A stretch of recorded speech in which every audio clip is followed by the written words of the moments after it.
What's happening, guys, and welcome back to Slice. Today we are making a really simple dessert. We're making tiramisu. It only has 6 ingredients in the whole thing, and I'm going to tell you something that's going to scare you. It does not contain cream. Seriously, like, people that use cream in tiramisu, you're just missing the point. It's not a cream-based dessert. We're beating together some egg yolks and mixing in some beautiful mascarpone. It's going to be so beautiful.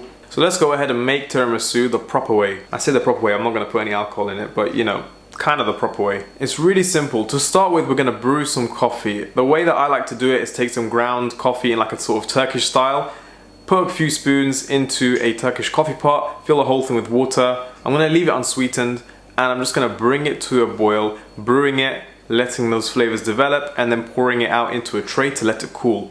And so while that's cooling down, we can go ahead and make our egg and mascarpone kind of cream filling thing. Now, if you want to do this without cream, make sure the eggs are fresh. If the eggs are fresh, you're absolutely laughing, no problem whatsoever. What we're going to do is whisk this on a very high speed, 4 egg yolks with 120 grams of caster sugar. We're going to whisk this really well so that it becomes really pale and fluffy, and it's going to really balloon up in size. You want this to basically become white. After that, I'm changing to a paddle mixture. I'm going to fold in the mascarpone. I'm going to use 500 grams of this. And at this point, you can flavor it with some lemon zest, some vanilla, anything that you want really. And what I'm going to do then is transfer it into a piping bag and let it rest on the side for a bit.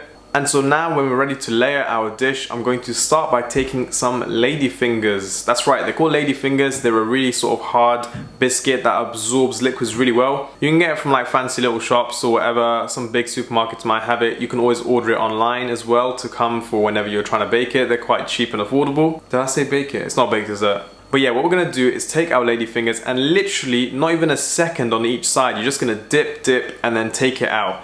You don't want to leave it for too long, otherwise they won't hold their shape and they'll break apart. Bear in mind, it's still going to absorb some of that moisture from the mascarpone sort of mixture that you made. So what I'm going to do is take a glass dish and just layer one layer of my lady fingers before using a piping bag to pipe that mascarpone filling on the top.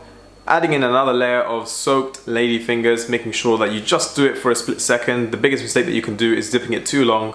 And we're going to fill the top. And once you've gone through enough, depending on the size of your dish, make sure the last layer is always the mascarpone sort of filling. We're going to cling film the whole thing and let it rest in the fridge overnight, or at least, I don't know, I'd say like 3 hours, 4 hours is enough. You definitely want to make this in advance so that it has time to set, otherwise it will just kind of like splodge onto the plate. You really want it to set and be perfect. And the next day when it's set, we're going to take some cocoa powder and give it a really nice heavy dusting over the top.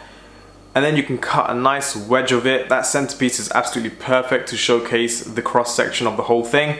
And it should make you want to say, Lord have mercy, it's so beautiful. If you want to see more of me, go ahead and check out my socials at slice_YT on Instagram, Twitter, Facebook, TikTok, everything. I'll see you next time. Bye.